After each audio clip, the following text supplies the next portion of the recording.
Shalom saudaraku dalam Tuhan. Saudara, kali ini logika Juma diobok-obok oleh seorang apologet Kristen yang sangat hebat, sangat cerdas, menguasai Alkitab dan juga cukup paham Al-Quran. Sehingga Juma tidak berkutik dan tentunya dia malu dengan ucapannya sendiri. Langsung saja kita lihat videonya, setelahnya kita berkomentar di kolom komentar. Namun sebelumnya, tekan tombol like dan share video ini supaya menjadi berkat bagi banyak orang. Mari kita mulai, tekan tombol like sekarang juga. Dan mari kita simak videonya. Ya, roh dan jiwa sama dulu nggak? Atau berbeda? Begini loh, Gince, siapa namanya ini? Gini loh, dalam pembahasan tentang pengajaran terhadap Jibril, terkait dengan apa yang kamu pertanyakan itu tidak ada korelasinya dengan tugas dia sebagai makhluk yang diutus oleh Allah untuk menyampaikan firman. Kalau Anda kemudian membahas tentang roh dan jiwa, itu pembahasannya beda.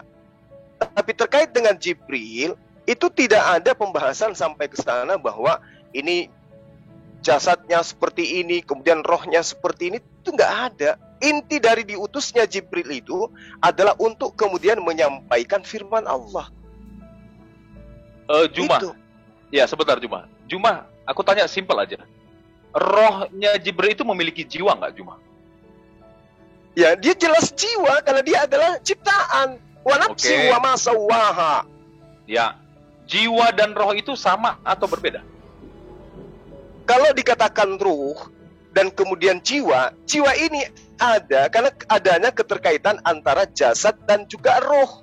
Jelas ketika kemudian Jibril dalam rupa manusia, jelas dia punya jiwa karena dia punya roh, dia punya jasad. Bentar. Kita fase 1 dulu. Ini belum berubah menjadi manusia. Perhatiin ya, kita fase 1 dulu Juma. Ya, dia adalah roh. Ya, oke, good. Dia adalah roh dan dia juga sudah memiliki jiwa, itu udah pasti. Sebentar Juma. Berarti fase 1 ya. Kita main fase 1. Perhatiin ya. Berarti di fase 1 sudah ada 2 nih. Ada jiwa dan ada roh. Sepakat ya? Loh, malaikat Jibril itu memiliki jiwa, memiliki roh. Iya, berarti ada 2 dong. Ada 2 Oh, ada unsur, dua. kan? Sekarang dirimu ada 2, gitu. Enggak, aku 3. Apa tuh? Perhatiin, ini kita masih fase 1 Ya, Juma. berarti Perhatiin. ketika dia menjadi manusia pun berarti ada 3 di situ. Iya, betul. Sepakat, aku Nah, sepakat. terus apa Gini. masalahnya? Sebentar. Kita masih masuk fase 1. Perhatiin ya. Tadi Juma bagus tuh. Oh, Gincu, kau bilang kan? Pada saat Jibril dalam bentuk roh, dia juga punya jiwa loh. Jiwa dan roh adalah 2 unsur yang berbeda. Nah, ini aku sepakat. Ya, Sekarang pertanyaanku. Rohnya dia itu berasal dari siapa? Dari Allah. dari Ya. Allah jelas. Oke, Ya. good. Jiwanya dia itu yang berkata-kata itu, yang menyampaikan pikiran Allah itu kehendak siapa itu yang disampaikan itu? Kehendak Allah. Kehendak Allah, good ya. Oke, kita masuk fase kedua. Ya. Ya. Pada saat masuk fase kedua, dia ambil tuh ada daging, kemudian ada jiwa dan ada roh juga ya. Ya.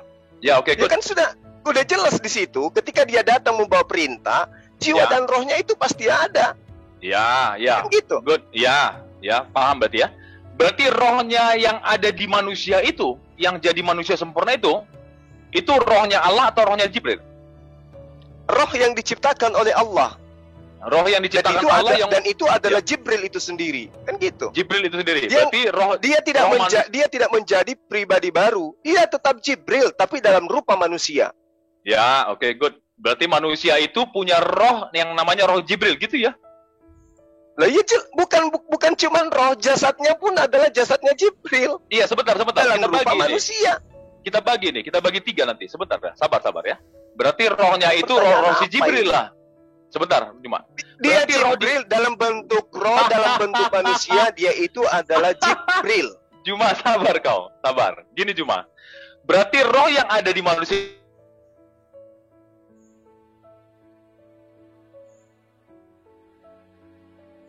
sabar kau. Hey, mau dia Sabar. dalam bentukan roh maupun dia dalam bentukan manusia, dia itu adalah Jibril. Nggak seperti Tuhanmu. 100% Iya, sabar. manusia, 100% Sabar. dia tidak. Sabar. Dia bukan Gini, Juma. 100% manusia, dia 100% Sabar. Jibril, tidak. Dia Sabar. adalah 100% Jibril. Sabar. Mau dia manusia, Ya, mau dia gini. dalam bentukan roh, dia adalah Jibril. Ya, Gak gini ada cuma. berubah-berubah bahwa Iya, dia dalam paham. bentukan ini bukan Jibril, tetap aja Jibril. Paham. Jadi gini, kalau kau tanya si Ginca, Ginca, kau di dalam tubuhmu roh siapa sih itu? Ya roh Ginca, aku bilang. Nah, Itu terus, yang diberikan Tuhan sama aku. nah, Makanya terus. itulah pembedanya. Sekarang aku tanya. Pada saat manusia itu jadi itu barang. Roh yang ada di dalam diri manusia itu roh Jibril lah itu. Setuju nggak? Iya, yang jadi manusia Iya, itu kan? lu kira siapa? Menurutmu yang jadi Iya. manusia itu siapa? Iya, si Jibril kan? Gitu kan? Iya Jibril. Ya, Terus. oke, good. Roh yang Terus. ada di dirinya dia roh si Jibril lah itu kan? Iya, jasadnya Iya. pun adalah jasadnya Jibril. Iya. Jiwanya itu kehendak Jibril juga. Betul. Oh, bukan kehendak Tuhan. Kehendak Tuhan itu menciptakan dia dalam rupa manusia. Loh. Yang menciptakan Jibril jadi manusia siapa? Loh, kenapa lu jadi bedain? Cuma pada saat dia dalam bentuk roh, ya perhatiin ya, fase 1. Dengarkan, Tadi di fase kamu satu. diam, saya jelaskan. Diam, saya jelaskan samamu. Orang belajar harus diam, dengar. Ketika para kemudian nabi gitu Allah loh. Jadi mengatakan mereka kepada yang malaikat lebih tahu. malaikat Jibril, dengarkan. Anda kan belajar nih. Ya, orang banyak tanya itu berarti orang yang mau pintar, banyak bertanya itu berarti orang mau cerdas, orang belajar itu namanya. Isyatalaqqal mutalaqqiyan anil yamin wa anis samali qaid. Ya, jadi malaikat itu memiliki kaidah-kaidah perintah. Nah, tidak ada satupun malaikat berlaku dalam kehidupannya dia sebagai makhluk Tuhan itu berdasarkan atas kehendaknya sendiri. Berbeda di agama Anda, malaikat punya kehendak sendiri. Kalau di kami tidak. Jadi ketika dia menjadi manusia, yang menghendaki dia menjadi manusia siapa? Allah. Dan menghendaki dia datang kepada Maryam siapa? Allah. Semua atas dasar perintah Allah. Bahkan Yesus mengatakan, aku datang bukan atas kehendak sendiri. Jadi semua berlaku atas kehendak Allah. Mau dia jadi roh, mau dia jadi manusia, itu semua atas kehendak Allah. Tidak sama seperti di konsep kamu. Orang yang datang, lalu kau tuhankan pun sudah mengaku, aku datang bukan atas kehendak sendiri pun, kau katakan dia 100% Tuhan. Nah itu kesalahannya di situ. Sementara yang kami pahami, Inca, yang kami pahami, ketika Allah menciptakan yang namanya nafsu, yang jiwa, Allah mengatakan wa nafsi wa ma sawwaha. Itu ya. Lalu kemudian Allah mengatakan wa alhamaha fujuraha wa taqwaha. Qad aflaha man zakkaha. Jadi jiwa itu ya diberikan oleh Allah sebagai keuntungan bagi makhluk yang punya akal. Akal ini terkontaminasi kemudian dengan jiwa ketika roh dan jasad itu menyatu. Itu yang perlu kamu pahami. Oke, Sehingga, dengar, sabar. Oh, Kamu silakan, lagi sedang jadi murid. Silakan. Kamu lagi bertanya. Sehingga Ya. ketika ada perintah kemudian tentang Al-Quran dan tugas pokok daripada malaikat Jibril diterangkan, kul man kana atuwal li Jibril fa innahu. Poinnya di mana? Nazzalahu ala qalbika biiznillah. Dengan izin Allah. Apapun yang terangkum di dalam kisi-kisi pengutusannya untuk menyampaikan Al-Quran, maka itu semua atas izin Allah, biiznillah. Itu jelas, itu nggak bisa diukur-ukur. Qul nazzalahu ruhul qudusi min rabbika bil haqq liyuthabbital ladzina amanu wa hudan wa busyra lil muslimin. Iya, gini. Aku mau pengen tahu logika Gitu. kamu aja. Perhatiin Juma.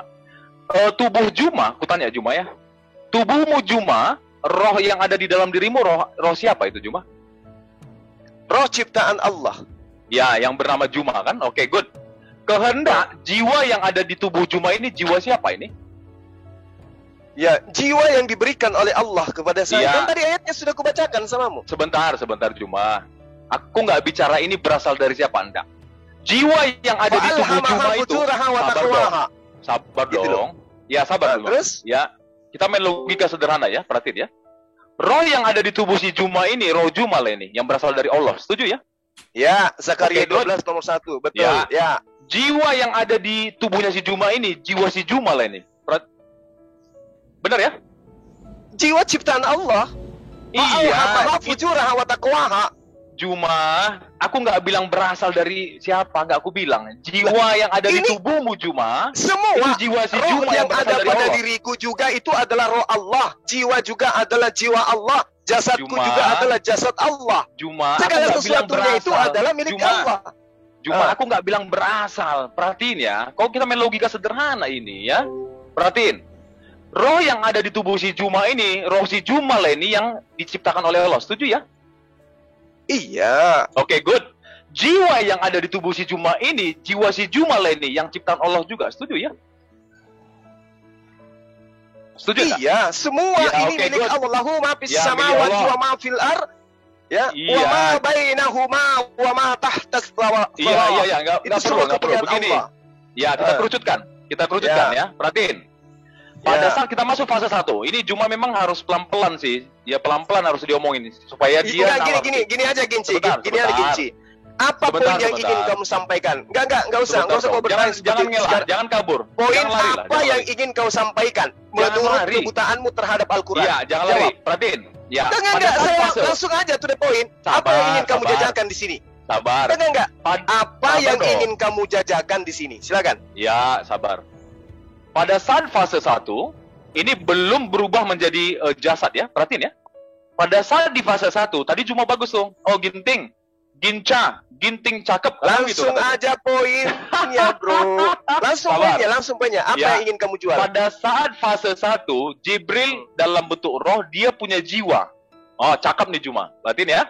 Rohnya itu adalah roh Jibril yang berasal dari Allah. Setuju ya? Terus? Oke. Jiwanya dia yang fase 1. Perhatiin ya Juma, ini kita masih fase 1, bukan fase 2. Jiwa di dalam roh itu adalah jiwanya Allah atau jiwanya Jibril, Juma? Gimana? Oke, pelan-pelan ya. Aku pelan-pelan ya. Kau cerna, Juma. Kalau ada pulpen kau catat ya. Perhatiin ya. Ini kita masuk fase 1. Sebelum fase 1 aku ulangin lagi. Oke. Saya udah paham. Jadi gini, Ginca. Roh itu dari Allah, jiwa dari Allah, jasad dari Allah. Tetapi itu adalah Jibril. Ngerti? Ya, Paham? berarti Roh itu ya, adalah berarti, roh Jibril, jiwa itu Jibril, jasad itu jasad Jibril. Tapi asalnya dari Allah sang pencipta. Apa Oke, masalahnya? Oke, good. Perhatiin ya. Berarti di fase 1, Juma mengatakan, teman-temannya perhatiin ya. Di fase 1, pada saat Jibril dalam bentuk roh, rohnya itu roh Jibril yang berasal dari Allah. Jiwanya dia atau kehendaknya dia itu jiwanya Jibril yang berasal dari Allah. Good. Masuk kita fase 2. Pada saat masuk fase 2, ada tubuh di situ tambahan. Trikotomi. Ada jasad, ada jiwa, ada roh. Sekarang ku tanya, roh yang ada di manusia itu, di daging itu rohnya siapa? Rohnya Jibril. Rohnya Jibril, good. Ya, perhatiin ya. Terus? Terus? Jiwa yang ada di tubuh manusia itu jiwa siapa?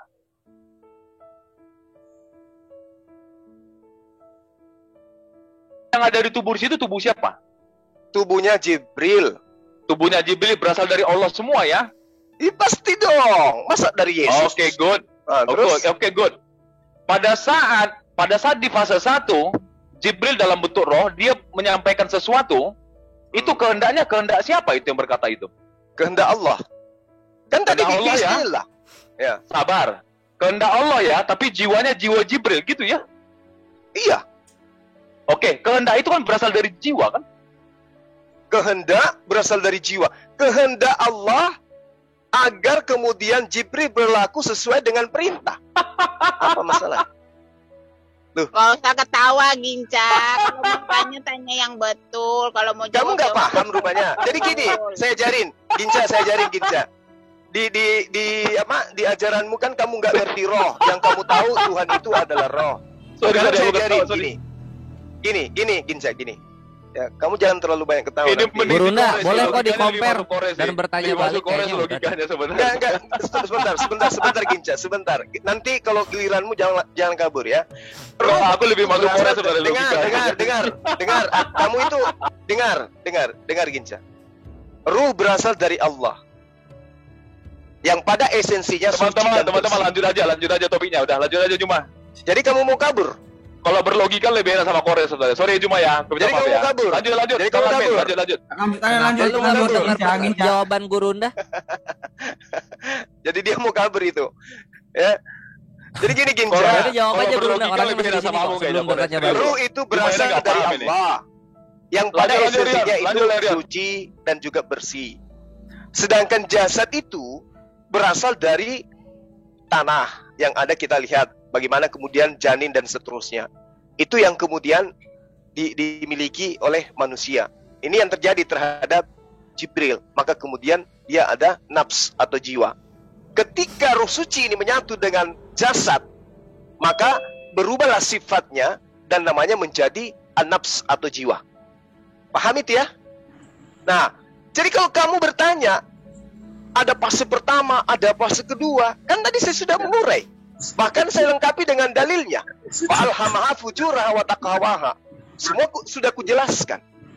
Nah, kalau pertanyaan-pertanyaan seperti ini, kamu tidak ngerti jawaban kita, padahal di situ ayatnya sudah jelas, biiznillah, dengan izin Allah, maka apapun berlaku terhadap Jibril itu atas kehendak Allah, bukan atas kehendak siapa-siapa. Gitu. Saya kira itu udah jelas. Nah, bisa nggak saya balik bertanya? Cakep Gurunda penjelasannya.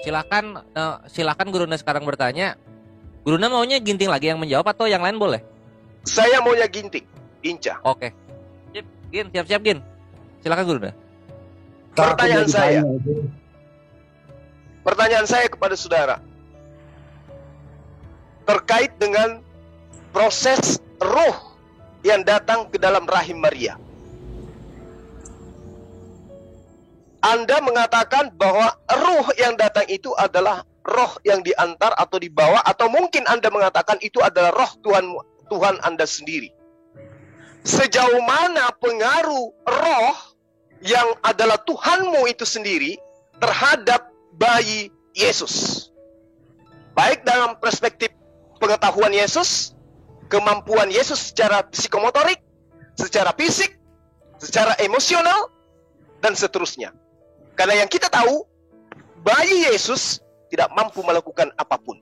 Sejauh mana kemudian pengaruh roh yang jika di dalam dirinya adalah benar-benar roh pencipta langit dan bumi, kenapa kemudian roh ini tidak bisa membuat bayi yang baru lahir itu berjalan seketika? Silakan. Ngeri kawan, ngeri. Coba Ginting. Jawab. Lerion, coba di share screen ayatnya biar kita ini, biar coba paham sih. Ngeri nih menjawabnya ini, ngeri. Yang Matius itu ya, yang dikandung dari Roh Kudus, coba deh. Biar aku jelasin ya. Nggak usah pakai dalil dulu. Secara ya, logika begini. aja dulu. Oke, kita main logika. Berarti ya Juma. Jadi gini, aku nyun sewu banget sama Ko Juma ya. Kalau bahas logika sebenarnya aku lebih enak sama Kores, tapi nggak apa-apa lah. Jadi perhatiin. Pada saat malaikat Gabriel datang ke Maria, dia bilang begini Juma. Ngalang lu bego. Maria. Bagusan Gurunda logika. Tunggu. Ya, lanjut. Sabar kok Kores. Sabar Kores ya. Walaupun ya logika Gurundamu ini masih di bawah kau Kores, nggak apa-apa, kita hargai. Perhatiin. Pada saat malaikat Gabriel datang menjumpai Maria, perhatiin apa yang dia bilang. Kau akan dikandung dari Roh Kudus, Juma.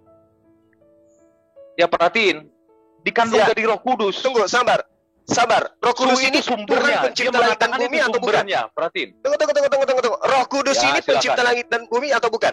Betul.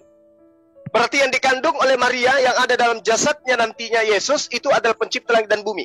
Betul. Maha tahu dia? Betul, Maha tahu dia. Oke, kita buktikan. Bagaimana kemudian ketika Yesus menjadi bayi di dalam pemahaman Anda? Silakan. Ya, jadi begini. Kan kalau kami mengimani Yesus itu punya dui natur. Yang dilahirkan kenapa bisa? manusia. Dengar, kenapa bisa menjadi dua natur? Bukankah rohnya itu adalah Tuhan pencipta langit dan bumi? Dan pemahaman Anda, rohnya Yesus itu adalah roh yang memiliki pengetahuan selayaknya sebagai Tuhan. Kenapa masih ada kemudian kodrat manusia? Kodrat ketidaktahuan. Ya, sejauh mana roh ini, dengar, sejauh mana roh ini mempengaruhi fisik Yesus? Yang masuk ke dalam tubuhnya bukan roh manusia. Yang masuk ke dalam tubuhnya adalah roh Tuhan. Ingat, kalau manusia bayi yang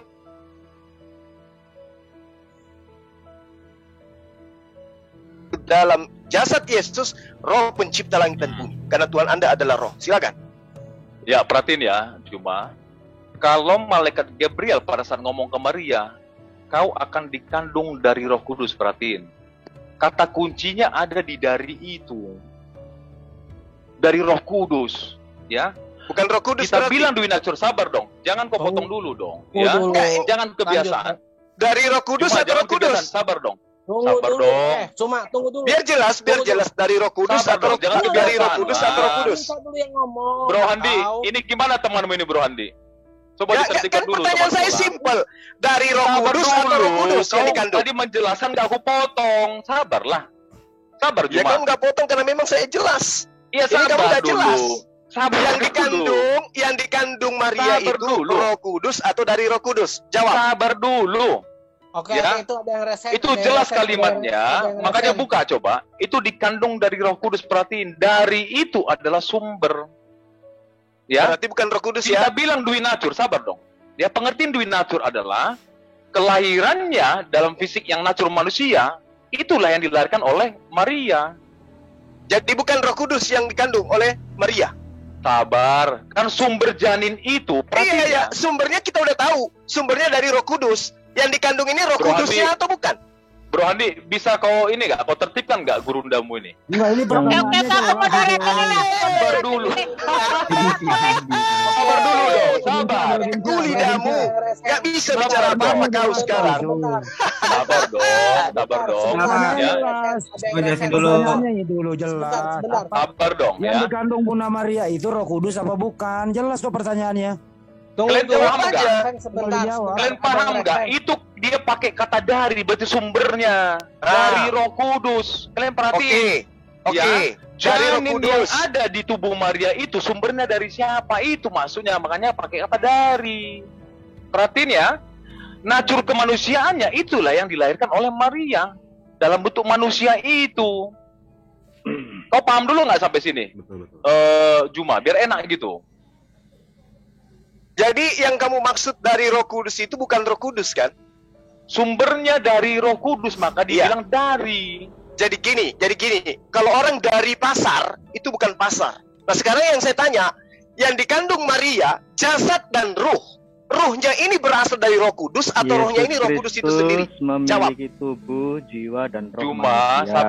sabar. Yang lain sabar. Kita tengok aja Nah, dulu biar logikanya saya si jelasin, Ginza ini. biar saya Sabar. jelasin. Begini. Ya, Ini sabar. kan ini room FIC nggak sembarangan. Nggak ada urusan gurumnya siapa, kalau ini nggak orang kamu lagi keluar. belajar. Oh, ya udah kalau Yang gitu ada jelasin yang aja. resen, Aku nggak ada suka yang ke resen. distraksi. Enggak, Aku orangnya nggak Afwan, suka ke sebentar. distraksi. Kawan-kawan Kenapa gini. jadi kabur Ginca? Ayo Ya, jangan yang bilang penting keluar yang keluar jawab, gitulah. Ginting jawab, Bahasa Ginting jawab. nggak baik, dikit-dikit Ya keluar. bentar. dikit-dikit. Ya. Ya Pak Tristan keluar juga kalau nggak suka. Enggak. Ini Peter, bukan Zoom lu, gini. Edo. Kan Jangan gitulah. Tanya gini, Kaisar. Gini, Dok. Saya Ginting disuruh jawab, Kaisar, nanti saya lu disuruh jawab. Tristan Tapi keluar biarin- aja kalau nggak suka. Tristan nggak usah ngatur. Bukan, karena ini Lu maunya juga sama jangan Ginting ngatur. Lu dialognya, siapa Bre. di sini, Edo? Tanya si Lu kan Kaisar. cuma raise hand. Tanya Tuh. Kaisar. Saya Nggak ada diminta urusan masuk saya. jelasin. Kembali ke topik, oi, Ya sudah kembali kau ke topik. keluar. Kalau nggak saya Udah kick gini aja, biar Justin aja udah. Aku Kita nggak suka ke kick distract kamu. sebenarnya. Silakan Kembali Justin. ke topik lah, kembali ke topik. Yang Ya. dikandung Wih, Bunda Bang Maria. Andi, assalamualaikum warahmatullahi wabarakatuh. Waalaikumsalam. Saya diminta Aderion dan Kaisar untuk jelasin. Saya disuruh masuk. Saya juga lagi kerja.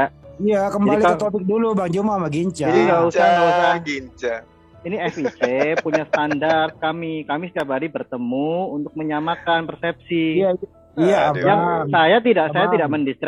mendistract Ginza ya. Yang dijelaskan Ginza sudah benar. Saya Enggak mencoba belum untuk dijawab masuk. Bang, yang dikandung Bunda Maria itu Roh Kudus atau dari Roh Kudus?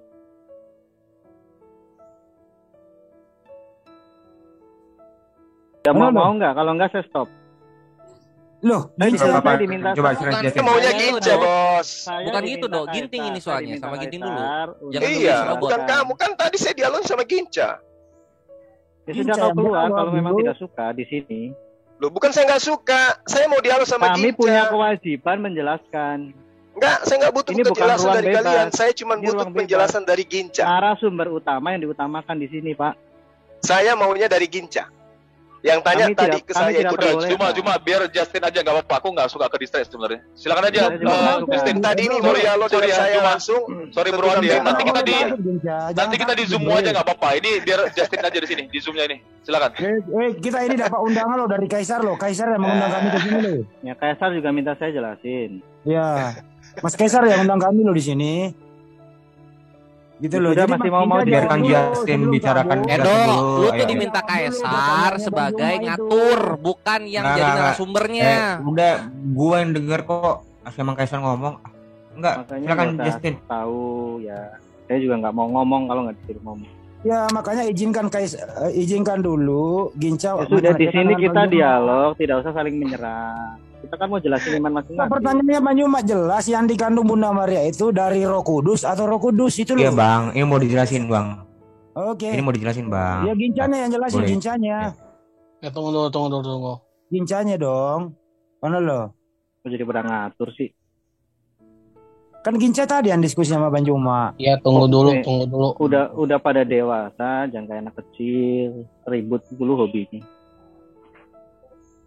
Kalau punya ilmu ya kenapa takut? Tinggal jelasin kok, tinggal dengerin. Takut amat. Kalau nggak bisa jawab ya sudah, ngalah. Saya juga kalau nggak bisa jawab ya udah. Iya, berarti Ginca ngalah ya. Gak bisa jawab dia ya. Silakan, yang ganti silakan. Ya udahlah, nggak usah seperti anak kecil lagi, bro. Ya bukan masalah anak kecil, ini masalah keyakinan, bro. Ya sudah, ini FIC Silakan, punya silakan, standar silakan. untuk menjelaskan. Ya udah, Jadi si Ginca mengalah, dia nggak bisa. Ya sudah, kamu yang jelaskan. Silakan.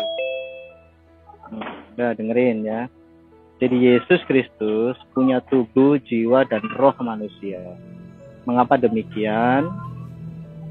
Karena sangat penting mengambil kemanusiaan itu. Karena itu berhubungan dengan teknis untuk bagaimana manusia itu mampu mengalahkan kuasa maut di dalam daging dan darah. Tapi kita nggak akan bahas tentang teknis keselamatan itu. Jadi kedatangan Yesus Kristus itu bukan untuk menyatakan, menjelaskan secara kehakikatan bahwa Allah itu esa, Allah itu seperti ini, tidak. Yesus Kristus hadir, Yesus yang adalah Kristus hadir untuk menyatakan misi kekristusannya sebagai Almasih, sebagai Mesias.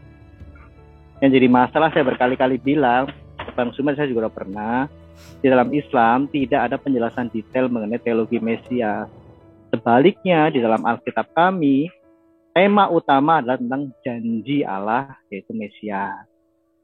Di sini memang akan terjadi gap, panjang kali lebar kita jelasinnya.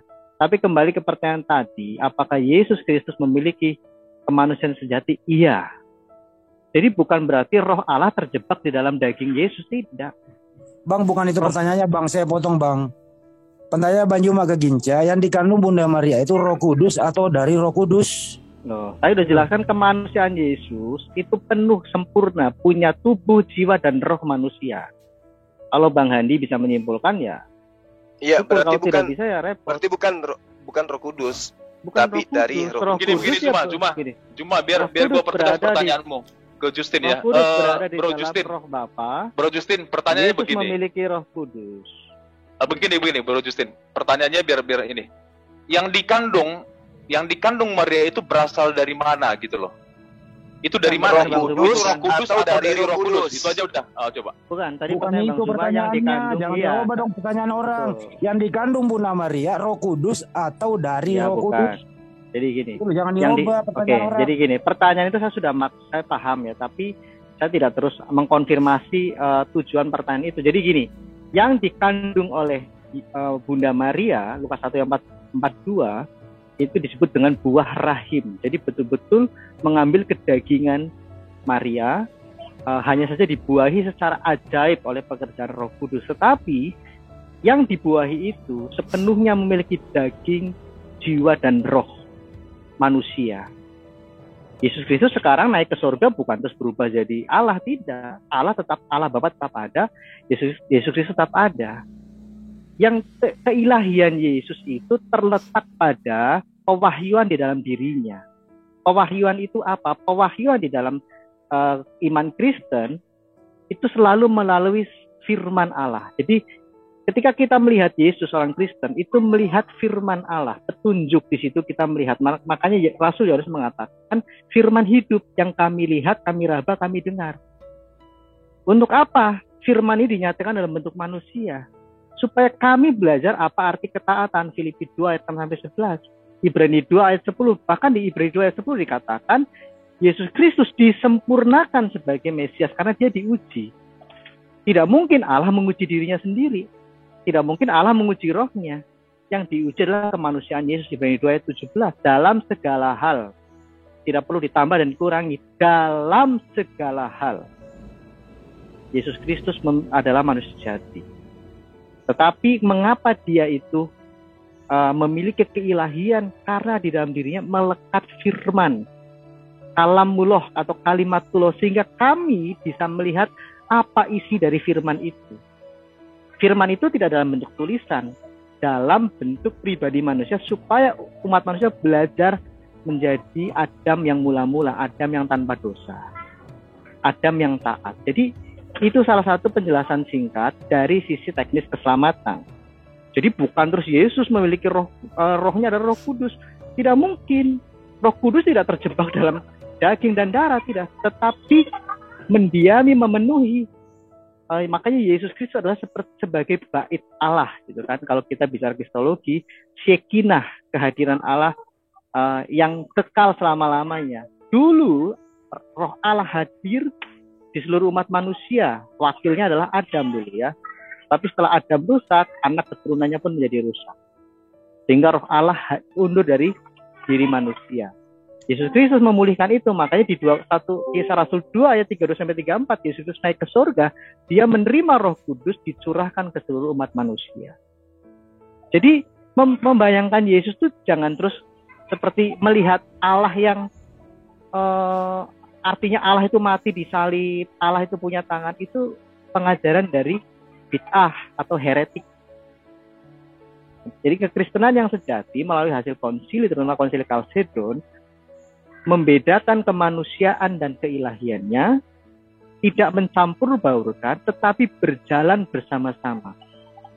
Mengapa bisa demikian? Nah tadi saya tidak perlu jelaskan lagi. Kira-kira seperti itu, Bang Zuma. Oke, baik, makasih kawan. Jadi Anda akan banyak menuai protes dari teman-teman Kristen Anda dengan penjelasan Anda ini. Karena sebagian bahkan Ginca sendiri itu menganggap Yesus itu adalah Tuhan itu sendiri. Karena yang dikandung adalah roh daripada Roh Kudus itu sendiri. Cuman dia malu untuk mengatakan itu. Nah, begini, kalau saudara kemudian mendudukkan Yesus itu sebagai manusia, itu udah benar. Tapi kalau Anda mengatakan Yesus itu adalah dianggap Tuhan, karena di dalam dirinya itu ada firman, disitulah kesalahannya. Karena Yesus itu bukan firman.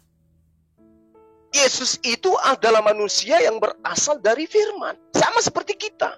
Matius 4 nomor 4. Semua manusia berasal dari firman. Firman dari mana? Firman yang terlontar dari mulut Tuhan. Tak ada manusia yang tercipta dengan sendirinya. Semua atas firman Tuhan. Semua atas kehendak Tuhan. Makanya Yesus mengatakan di dalam Matius 4 nomor 4. Jadi kalau Anda menuhankan Yesus, menyembah Yesus hanya karena dasar pijakan itu tadi, saya katakan Anda masih keliru di situ. Namun, poin yang Anda katakan bahwa tidak mungkin Roh Kudus menjadi Yesus, itu betul. Anda berada pada barisan saya berarti. Karena Yesus itu adalah ciptaan. Yesus itu adalah manusia 100% yang dicipta atas kehendak Tuhan. Nah, ketika kemudian saudara mengatakan Roh Yesus bukan Roh Kudus, lalu kemudian Anda menarik ke konsili Kalsedon, itu benar bahwa Yesus selamanya dalam kehidupannya kekal tetap selama-lamanya adalah manusia. Celakanya kemudian, apesnya kemudian ketika Tuhan sendiri mengatakan jangan ada ilah lain di hadapanku. Ternyata Anda membentuk ilah di samping Tuhan dalam rupa manusia.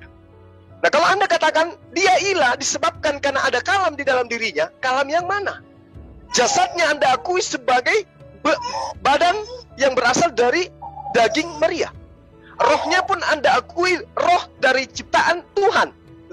Sama ketika diterangkan dalam Zakaria.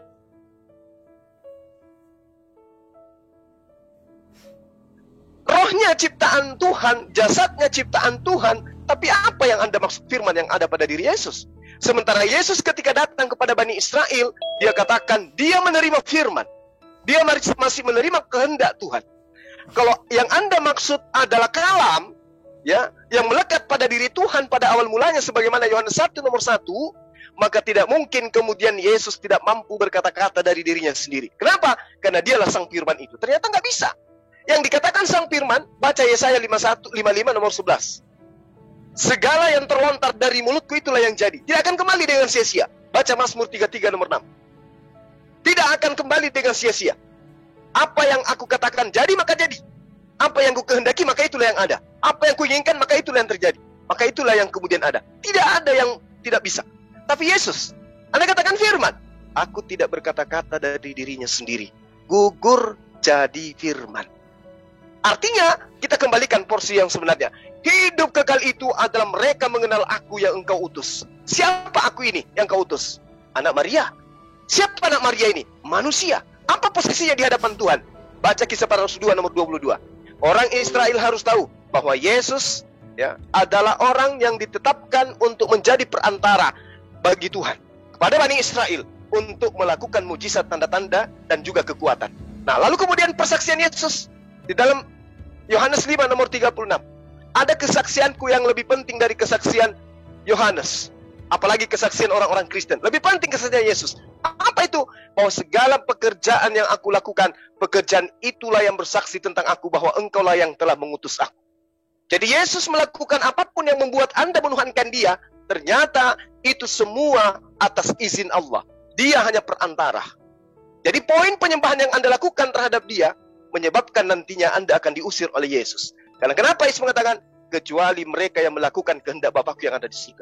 Nggak ada pernah tertulis di dalam kitab Anda sendiri, mengatakan kehendak Bapa yang ada di surga adalah manusia agar manusia menyembah kepada Yesus. Nggak ada. Hanya mengatakan, inilah Yesus Kristus anakku, kepadanya lah aku berkenan. Hanya berkenan. Bukan berarti dia diminta disembah. Sementara Yesus yang Anda sembah ini mengatakan, enyahlah daripadaku. Hanya engkau semua adalah pembuat kejahatan. Perintahnya jelas. Kepada iblis aja, Yesus perintahkan menyembahnya kepada Allah. Anda kemudian berdasarkan karikatur yang dibuat oleh Konsidon, Anda mendudukkan anak Maria itu menjadi Tuhan. Makanya kemarin pendeta MYM ketika kutanya terakhir kali, Pak MYM, apakah Anda mengakui bahwa Anda menyembah manusia 100%? Dia katakan, iya. Anda menjadi saksi semuanya. Pak MYM mengatakan itu. Artinya, Kristen jatuh ke dalam kesyirikan. Kristen jatuh dalam kemusyrikan. Musyrik syirik menurut perjanjian lama dan juga Al-Quran kekal di neraka. Jangan ada ilah lain. Yang membantu ilah lain jatuh ke kemusyrikan, jatuh ke dalam kesyirikan. Saya kira begitu. Silakan. Ya, jadi tesis yang saya sampaikan tadi bahwa dunia Islam selalu memandang Yesus Kristus itu dari sisi keilahiannya. Sehingga ketika Yesus Kristus itu dilihat di dalam iman Kristen sebagai Kristus yang adalah manusia dan adalah Allah, kira-kira seperti karena dia adalah Sang Firman, itu menjadi timpang. Makanya tadi saya bilang, di dalam Islam tidak ada teologi tentang Al-Masih. Ini yang menjadi jurang pemisah. Siapa ini? Ini yang menjadi jurang pemisah secara 1400 tahun tidak nyambung. Kalian bicara tentang seolah-olah Yesus itu menyatakan Allah Bapa dalam hal ontologis. Buat kami tidak, bukan ontologis. Yesus Kristus itu hadir untuk menyelamatkan umat manusia. Bahkan jika ini menggunakan penjikaan ya, jika saja tidak ada manusia berdosa, maka Yesus yang adalah Kristus tidak perlu ada. Sebelum ada Yesus, umat Kristen pun tetap memahami Allah yang esa. Dibuktikan itu ajaran para rasul, murid Yesus juga mengajarkan Allah yang esa. Nah, masalahnya dalam dunia Islam selalu memandang Yesus Kristus dalam ontologis Allah yang esa. Tidak. Allah yang esa bagi kami transenden, Allah firman-Nya dan roh-Nya. Kemudian Yesus Kristus itu bicara imanensinya, Bapa, Putra, dan Roh Kudus. Untuk tujuan keselamatan, Allah hadir di tengah-tengah umatnya untuk menyelamatkan umatnya. Nanti teknis keselamatan itu bagaimana? Dijelaskan. Kemanusiaan Yesus seperti apa, keilahiannya seperti apa, lalu mengapa keilahian dan kemanusiaan ini harus berjalan bersama. Mohon maaf gitu ya, sebenarnya tadi saya mau protes karena Anda sudah berapa kali ad hominem gitu ya, menyerang konsili, kayak katanya karikatur, menyerang apa, tapi saya biarkan. Nah, kemudian Anda juga terlalu berlebihan karena Anda tidak berotoritas menjelaskan iman Kristen, Anda menyalah-nyalahkan. Oke. Masuk ke substansi lagi ya. Jadi begini. Ketika seorang koki yang membuat capcay misalnya sebagai dia memberikan deskripsi bahwa makanan ini adalah saya sebut capcay yang pada intinya makanan yang berisi daging dan sayur. Tapi ketika ada koki lain mengatakan, koki setelah koki yang asli ini mengatakan bahwa capcay itu bukan daging dan sayur, yaitu derita koki yang terakhir. Bisa saja itu diolah mau jadi dinamakan apa silakan. Tetapi iman Kristen memahami ayat Alkitab yang ada tidak seperti yang Anda pahami, Bang Zuma. Mohon maaf. Nah, gini, saya masuk ke substansi lagi ya. Jadi, hasil konsili Chalcedon itu jelas. Menegaskan kemanusiaan dan keilahiannya itu tidak dicampur baurkan, dibedakan, tetapi tidak dipisahkan. Mengapa? Karena harus ada peran serta Allah dalam kemanusiaan. Mengapa demikian? Rasul Paulus menjelaskan seluruh manusia sudah berdosa. Lalu bagaimana manusia yang berdosa memahami arti taat? Tidak ada manusia yang mampu taat dalam ketidakberdosaannya. Catat ini, tidak mungkin ada manusia yang taat dalam ketidakberdosaannya. Itu tidak mungkin. Di hadapan Allah dosa kecil pun harus dihukum. Pengampunan Allah tetap berlaku, makanya Allah menjanjikan Mesias itu Kejadian 3:15. Di Kejadian 6, Kejadian 12, 17, 15 juga dinyatakan kepada Abraham tentang Mesias itu. Bahkan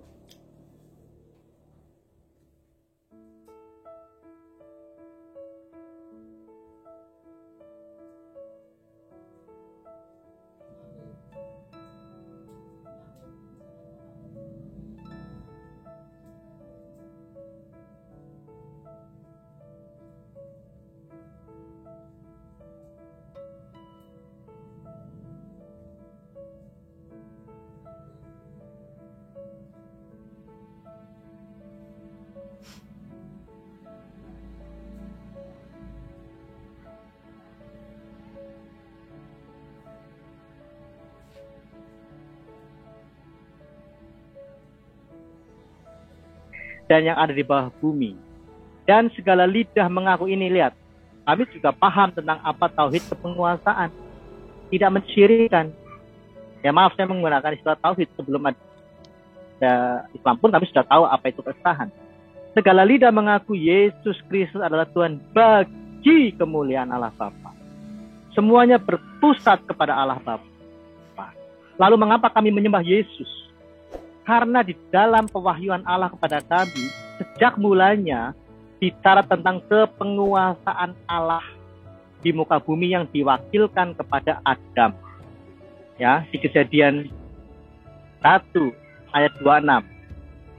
Ya, berkuasa atas ikan-ikan, supaya mereka berkuasa atas ikan. Manusia diciptakan untuk berkuasa sebagai penguasa, raja.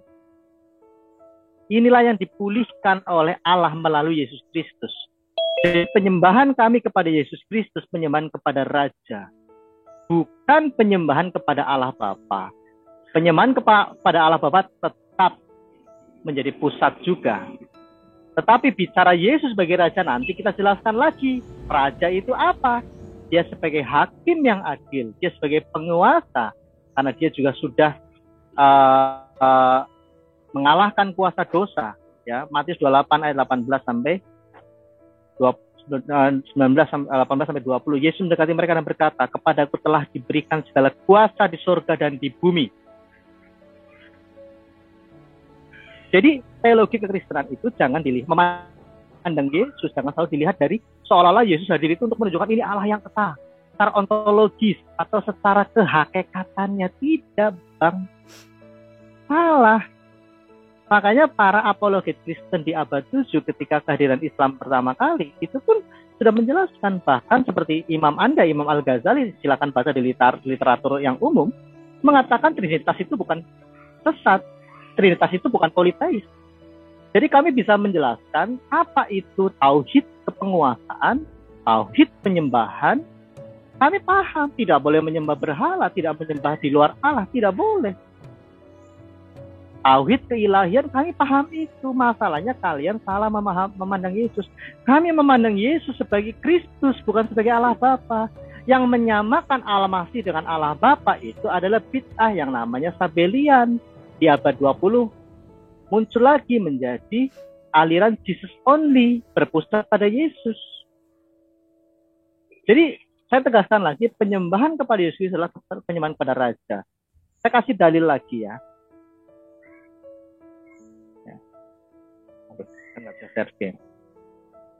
Oke, nanti saya agak bermasalah ya handphone saya. Tapi intinya Bang Zuma, sebelum ada Yesus Kristus pun, bahkan setelah ada Yesus Kristus pun, kami umat Kristen memahami bahwa Allah Bapa satu-satunya pencipta langit dan bumi. Yesus Kristus datang sebagai Mesias yang dijanjikan. Mengapa dia adalah ilahi? Karena manusia ini harus tanpa dosa dan harus diuji. Untuk itulah Allah selalu berkarya. Dan jika Allah selalu berkarya, masuk ke rumus pertama yaitu apa? Allah berkarya melalui firman-Nya. Ibrani 1 dan seterusnya. Zaman dahulu Allah berkarya melalui para nabi, bahkan melalui penampakan-penampakan, melalui malaikat dan seterusnya. Tapi di zaman akhir dia berkarya melalui sang anak-anak. Itu bukan istilah biologis, artinya yang dikandung dalam diri Allah atau yang berada dalam diri Allah, yaitu firman. Allah mengasihi firman-Nya, Yohanes 14 ayat 31, firman mengasihi Allah. Jadi ada relasi di sini. Roh Kudus mengetahui apa dalam diri Allah, 1 Korintus 2 ayat 10. Allah juga menyelidiki maksud dari Roh Kudus, Roma 8 ayat 27. Jadi Trinitas itu bicara kejamakan dalam diri Allah dan hubungannya. Ini menjadi misteri ilahi. Seolah-olah ada pribadi dalam diri Allah. Tapi sebenarnya hanya ada satu pribadi, yaitu Allah Bapa, tetapi dengan 3 hipostasis. Allah Bapa, Roh Kudus, dan Yesus Kristus. Demikian. Oke, baik. Sebelum saya masuk ke tanggapan, saya ingin meluruskan paparan saya nantinya dengan jawaban saudara. Sembahan saudara itu ada berapa sebenarnya?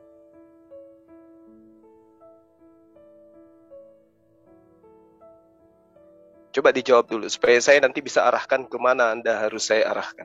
Sembahan Anda itu ada berapa? 1, 2, atau 3?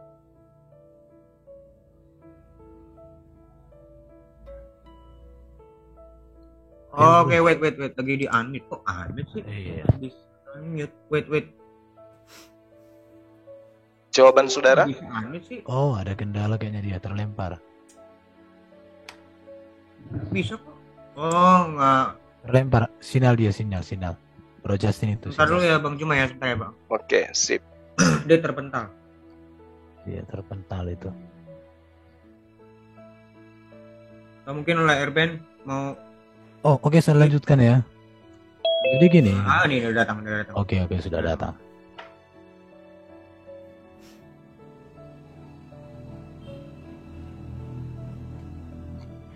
Gimana? Saya ulang pertanyaannya sebelum saya lanjut. Sembahan saudara itu ada berapa? Bro Justin. Oke, maaf ya, headset saya error. Ya. Tadi ya. ada Jadi pertanyaan kalau dari Bang Cuma. Pertanyaannya sesembahan Anda apa? Ada berapa? Yang disembah tentu hanya satu, yaitu Allah Bapa. Kalau dalam hal penyembahan kepada Sang Pencipta langit dan bumi.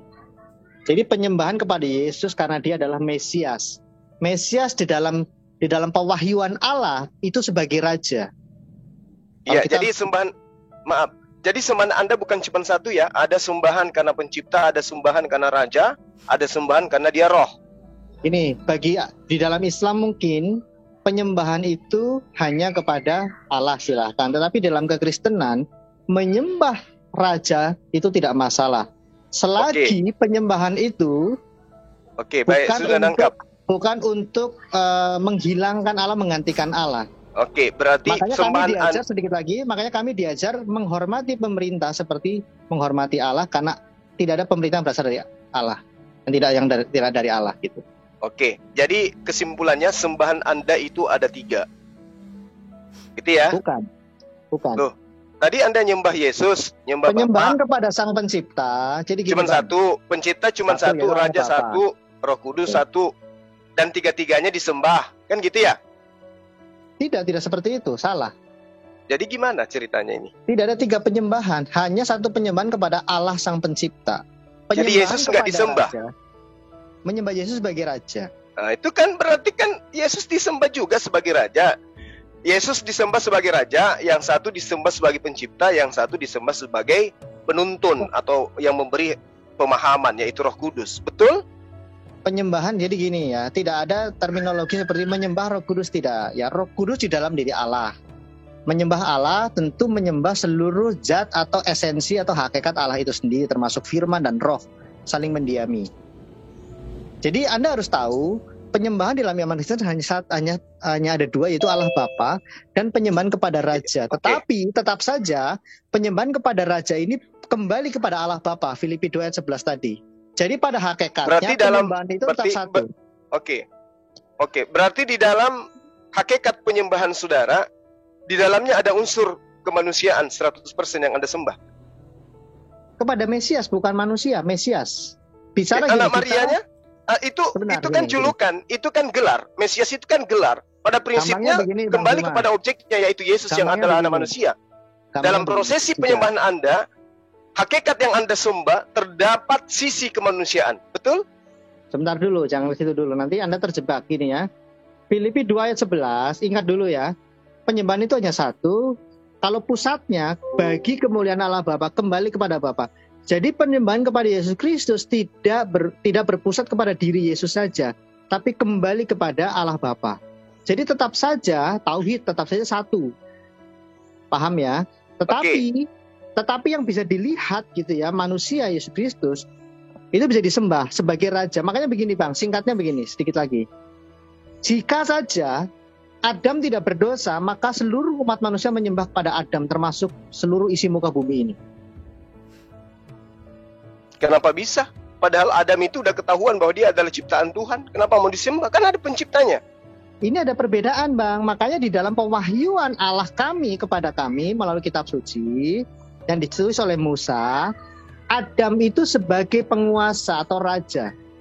Kejadian 1 ayat 26. Adam itu sebenarnya raja tapi gagal dia karena dia jatuh di dalam dosa. Inilah dipulihkan oleh Yesus Kristus. Mengembalikan kepenguasaan Adam. Itu dulu Bang, silakan. Oke. Jadi Anda menyembunyikan sesuatu di sini. Jadi gini kawan. Ketika saudara jangan minum. Kalau dialog gini Bang. Gini saya enggak senang. Enggak, masalahnya Anda menyembah manusia, bang. Yesus. Anda bungkus dengan kata raja. Anda bungkus dengan kata Mesias. Seakan-akan Maria ini nggak pernah melahirkan manusia, gitu loh. Memang Mesias itu manusia. Nah itu dia. Berarti Anda pada sisi sembahan Anda ada manusia kan? Coba kayaknya Anda nggak menangkap penjelasan saya di awal. Saya ngerti. Sekarang begini, sisi kemanusiaan Yesus itu mana sekarang? Mesias itu memang manusia. Iya, sekarang sisi kemanusiaan Yesus itu mana? Oh banyak sekali Bang. Dia mengatakan kepada Bapa, ke dalam tanganmu lah aku serahkan nyawaku. Enggak, maksud saya gini loh. Sisi kemanusiaan Yesus itu kan tetap menjadi manusia kan selama-lamanya. Oh iya, sampai sekarang dia masih manusia dan selama-lama sama seperti Anda dan saya. Oke. Dan dia sebagai manusia masuk dalam bagian sembahan Anda, betul? Tidak terlepas, dia sebagai raja. Jadi gini Bang, jangan. Kenapa kemanusiaannya kemudian identitasnya hilang hanya karena dibungkus oleh raja? Raja apa dia rupanya? Kita mesti gini, terkait Allah yang berimanen, kita harus tertib menjelaskan. Ini yang seringkali premis kami. Tertib, tapi kan Anda tidak bisa membuang sisi kemanusiaannya, bukan? Iya, tetapi begitu Anda menyederhanakan seperti itu tidak tertib, tidak disiplin. Enggak, masalahnya gini. Mau Anda kemanapun larinya, sisi kemanusiaan Yesus itu Anda tidak bisa hilangkan. Loh, tadi saya mengatakan di awal Yesus punya tubuh roh insani kok jadi. Nah, maka itulah kenapa Anda nggak jujur bahwa dalam prosesi penyembahan Anda ada bagian manusia yang Anda sembah. Loh, manusia wakil Allah kok. Allah mewahyukan ya, itu dia makanya aku bilang. Makanya aku katakan Anda menyembunyikan sesuatu. Yesus Anda embel-embeli dengan berbagai macam gelar. Padahal sisi kemanusiaannya nampak jelas di situ. Berarti Anda menyembah pada hakikat yang memiliki sisi kemanusiaan. Betul? Gini. Islam itu mengakui Yesus sebagai Al-Masih. Tapi kami tuh bingung kenapa kalian tidak paham arti Al-Masih. Siapa bilang kami tidak ngerti? Justru Anda membuat Al-Masih sendiri dibandingkan Yahudi. Yahudi lebih dulu menunggu Al-Masih. Yahudi lebih duluan menunggu Mesias. Dan yang penting saudara tahu, yang harus wajib Anda tahu, Mesias yang Yahudi tunggu bukan Tuhan, bukan inkarnasi Tuhan, bukan kemudian penjelmaan Tuhan. Yang mereka tunggu adalah manusia 100%. Ya, nggak masalah. Nah, Jadi Anda tidak sekarang paham Mesias ini, yang Bang. benar yang mana? Mesias yang benar yang mana? Yahudi atau Kristen? Bang, Anda tidak paham, makanya ini sangat disayangkan. Kok jadi Anda Kalau mengatakan saya nggak paham? Ya, ini saya jelaskan kenapa Anda tidak paham. Begini. Loh, gini loh, saya tanya kepada Anda dulu sebelum Oke, Anda Anda menjelaskan. paham, maaf. Sebelum Saya ulang Anda kata-kata. Oke, akal-akalan, Anda saya paham. tanya dulu kepada Anda. Apakah Mesias yang ditunggu oleh Yahudi sama dengan Mesias yang ada di Kristen? Oke, ya saya jelaskan boleh? Silakan. Ya, oke. Mengapa kami mengatakan Anda itu paham gitu ya? Menurut Anda silahkan, tapi itu bukan menurut saya, nggak pakai kata tidak paham, ntar Anda marah. Oke lah, Anda paham menurut Anda, tapi biarkan saya jelaskan menurut pemahaman Kristen. Iman Kristen itu berbeda dengan iman Yahudi yang saat ini. Makanya ada keterpisahan. Kami meyakini Yesus adalah Mesias yang dijanjikan. Dan Mesias itu bukan manusia biasa, tapi manusia yang ada pewahyuan Allah langsung dalam diri manusia ini. Karena manusia tidak boleh berdosa. Dan Yesus menunjukkan itu. Filipi 2 ayat 6-11, Ibrani 2 ayat 14. Dia tidak berdosa. Perbedaannya dengan kita tuh itu. Nah, sedangkan seluruh manusia itu berdosa. Oke? Jadi keterpisahan kami dengan Yahudi jelas ada, makanya saya jadi Kristen. Oke, sekarang saya ingin tahu dari Anda, Yesus Anda kategorikan sebagai orang yang tidak berdosa dalam hal apa rupanya? Jadi memang tidak berdosa, dia suci. Nah, berdosa dalam hal apa dulu? Kejahatan moral tidak ada. Pada saat dia menjanjikan orang yang di sampingnya ketika disalib pada hari ini juga engkau bersama dengan aku di Firdaus, apakah itu terbukti? Loh, saya belum ke Firdaus. Tapi Nggak, itu kami saya tanya sama Anda. Anda mengatakan Yesus orang suci sehingga dia Anda tuhankan. Saya tanya, ketika dia menjanjikan kepada orang yang disalib di sampingnya, pada hari ini juga engkau akan bersama aku di Firdaus, itu benar atau tidak? Memangnya Islam mengatakan Yesus itu berdosa? Benar Loh, saya tanya sama, makanya aku tanya, Anda mengatakan dia suci dalam perspektif apa? Dosa itu ketika orang tidak pernah berdusta, ya kan? Sekarang ketika Yesus menjanjikan pada hari ini juga engkau bersama aku di Firdaus, terbukti nggak? Maksudnya terbukti apa sih? Yang salah dari Apakah betul orang penjahat yang ada di samping Yesus yang disalib barengan dengan Yesus itu, hari itu juga dia terangkat ke Firdaus? Betul atau tidak? Loh, karena imannya dia diselamatkan. Oh, ketawa. Makanya ketika Anda mengatakan Mila Ibrahim, Anda harus belajar mengapa Ibrahim disebut dengan Bapak Al-Mu'minun. Apa Pak Justin akan selamat? Bolehkah nyembah Yesus? Apa manusia ada dalam Tritunggal? Bentar, Alberto, maaf. Alberto, sebentar. Sabar. Jadi gini kawan, jadi sekuat apapun usaha kalian menyembunyikan identitas kemanusiaan Yesus. Ini Bang, Ya. jangan melakukan penistaan agama. Loh, ini bukan penistaan. Sekarang saya tanya, Anda mengakui bahwa Yesus itu adalah manusia. Sekarang saya katakan Anda menyembah manusia, Anda katakan saya menista. Bukan kalau di hari awal tadi Anda mengakui Yesus itu adalah manusia, berasal dari daging, rohnya dari roh manusia, jasadnya pun dari jasad manusia. Anda, gini Pak Zuma, Anda kan bukan orang Kristen. Seharusnya Anda walaupun saya bukan orang Kristen, Anda juga bukan orang Yahudi. Kenapa so tahu tentang Yesus? Oke, saya Apa yang Anda jelaskan. punya, yang saya tidak punya? Kekristenan dengan Yahudi memang beda. Nah sekarang saya jelaskan Anda dulu, lebih Bro. tahu tentang Yesus. Apa yang Anda punya, saya tidak punya. Anda punya Bible, saya juga punya. Bang, Yudaisme dengan kekristenan beda. Yudaisme Saya tidak tahu, pernah berlaku tapi dengan Yesus Anda. itu adalah Yudaism. Yesus itu praktisi Yahudi. Dia bukan praktisi Kristen. Itu yang Anda harus paham. Nah sekarang kalau Anda mengatakan saya lebih paham karena saya Kristen, tunggu dulu. Dari segi apa Anda lebih paham daripada saya? Oke, Nanti Anda oke, diberlakukan oke, banyak oke, orang. Silakan, Ayo. Ben. Sebentar. Kalau terkait dengan iman Anda, itu berbeda. bentar. Yang dikatakan iman, saya tidak bisa ganggu-gugat. Ini kita Oke. sedang membahas tentang Bible dan juga apa yang diajarkan oleh Yesus dalam kitab saudara.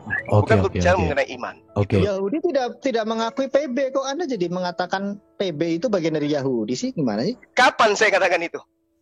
Lo tadi katanya kita suruh belajar sama Yahudi tentang apa yang Yesus ajarkan. Mana Yahudi mencatat ajaran Yesus? Lah, ini Kita saya balik katakan balik. Yesus Oke. itu praktisi Yudaism. Dia itu mengkitabkan Apa kitabnya buktinya? orang Yahudi, bukan kitabnya orang Kristen. Beda. Apa buktinya? Lah, buktinya Yesus tidak pernah melihat perjanjian baru.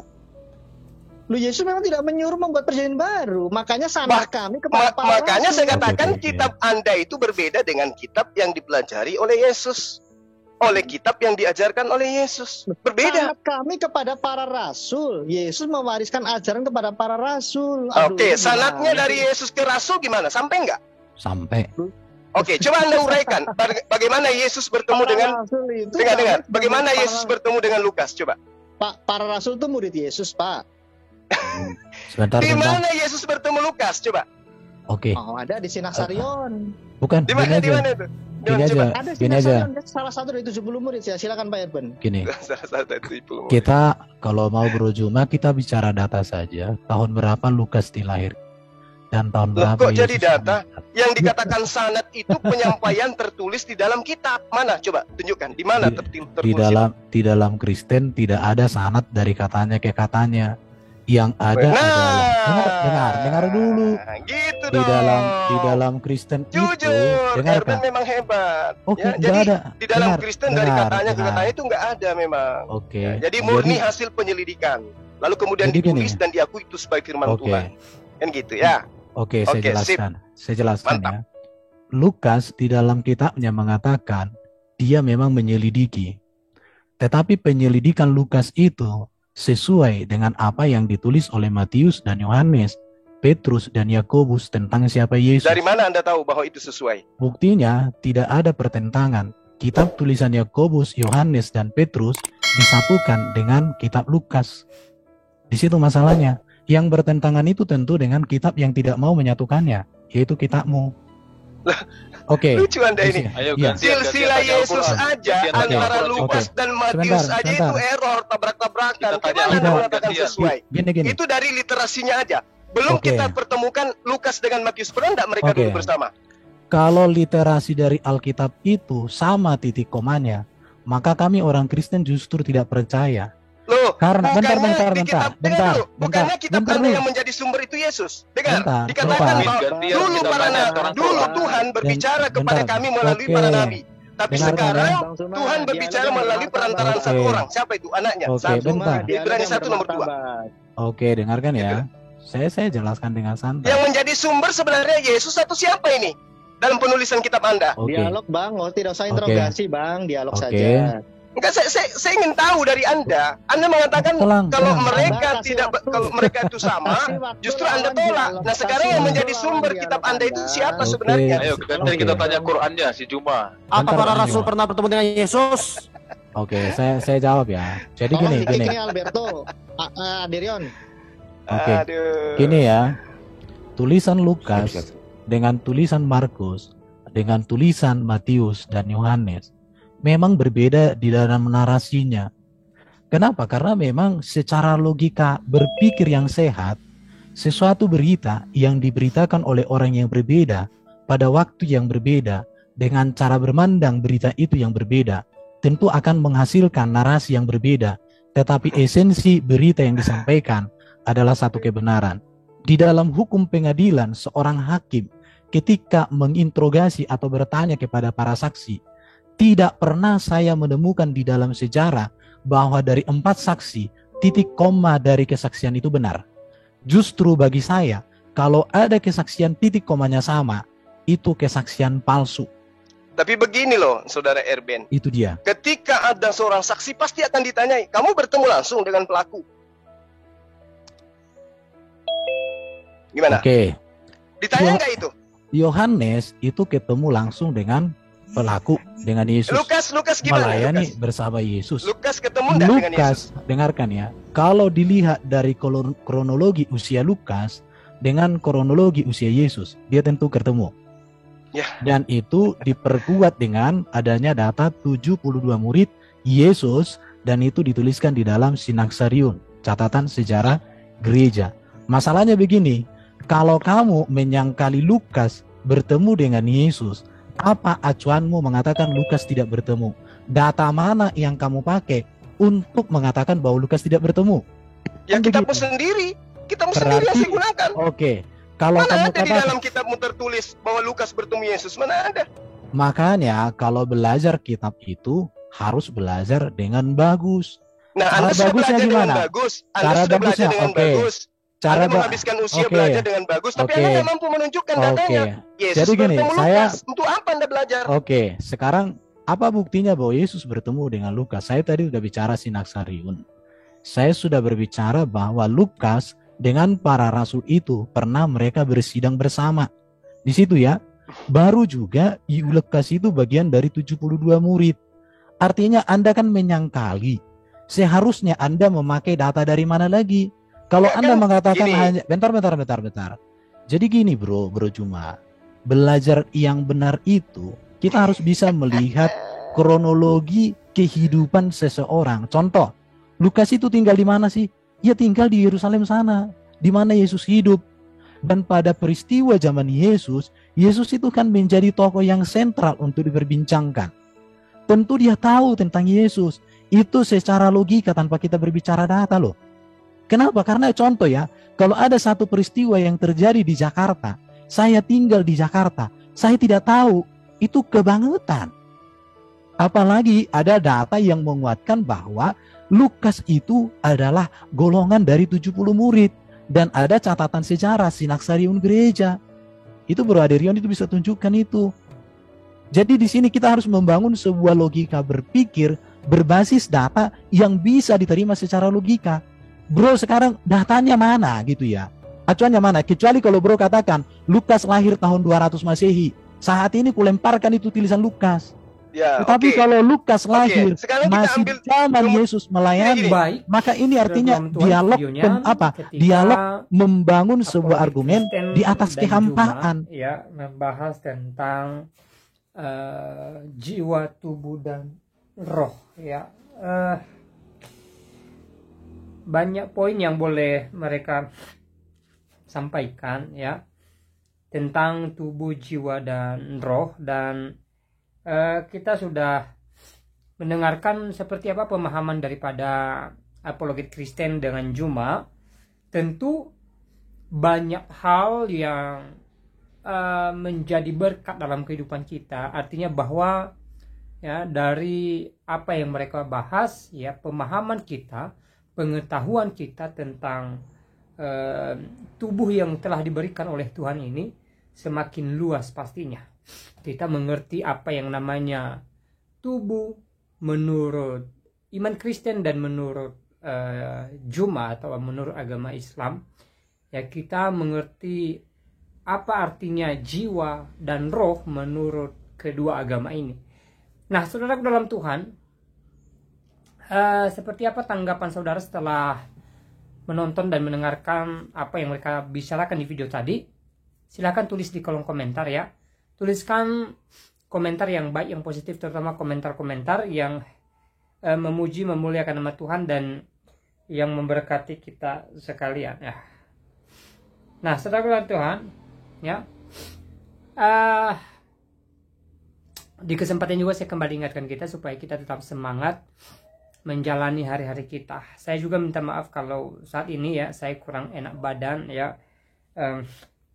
Saya sedikit demam ya, pilek, batuk, dan juga badan saya kurang fit ya. Jadi itu tidak mengurangi saya pribadi untuk berbagi berkat rohani ya. Dan saya percaya bahwa apapun yang boleh kita alami saat ini ya, kita tetap mengandalkan Tuhan, kita tetap berpengharapan kepada Tuhan, kita tetap bersyukur kepada Tuhan ya. Kita percaya bahwa Tuhan senantiasa menolong kita. Kalau saat ini kita dalam keadaan duka ataupun kita sedang mengalami apa yang sedang saya alami saat ini, mungkin kita sedang mengalami sakit ya, atau apapun yang menjadi persoalan kita, saudara dalam Tuhan, hal yang terpenting adalah kita berserah kepada Tuhan, kita mengandalkan Tuhan, kita percayakan semuanya kepada Tuhan, dan kita percaya bahwa di waktunya Tuhan mendatangkan pertolongan bagi setiap kita ya. Jangan jemu-jemu bersyukur kepada Tuhan, jangan jemu-jemu berserah kepada Tuhan, jangan jemu-jemu mengandalkan Tuhan, dan percayalah bahwa Tuhan ada di pihak saya dan saudara. Nah, saudara dalam Tuhan,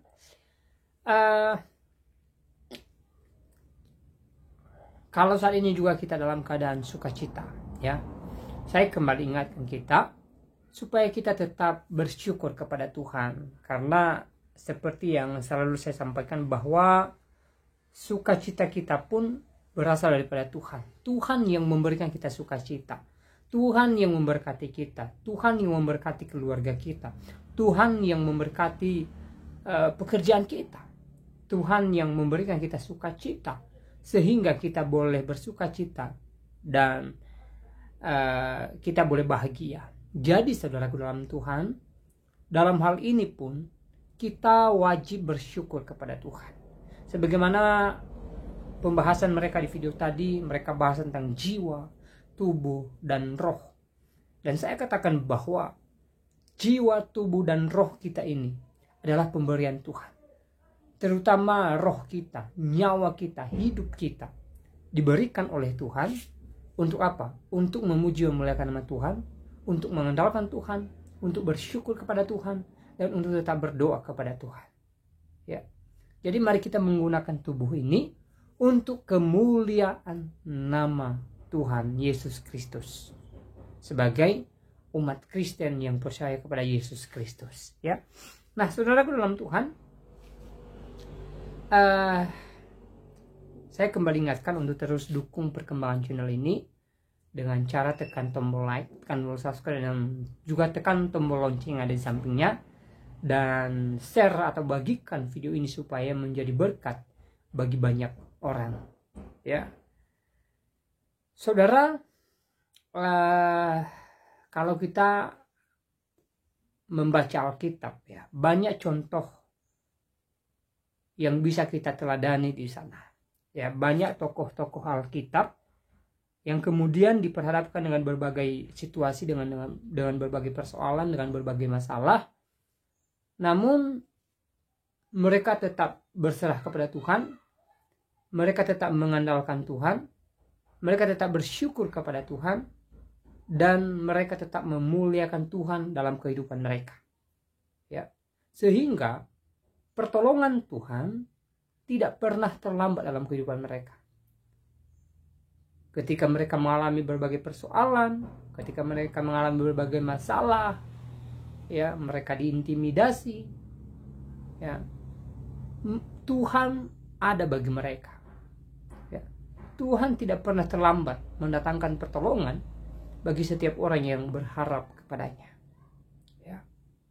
Jadi mari kita tetap mengandalkan Tuhan. Mari kita tetap berserah kepada Tuhan. Mari kita tetap memuji memuliakan nama Tuhan di setiap waktu yang telah diberikan Tuhan kepada kita. Nah, saudara dalam Tuhan, saya secara pribadi tidak terlalu panjang lebar menyampaikan pesan video-video ini. Ya, semoga video singkat ini memberkati kita, menguatkan iman kita, dan kiranya Tuhan Yesus memberkati kita. Shalom.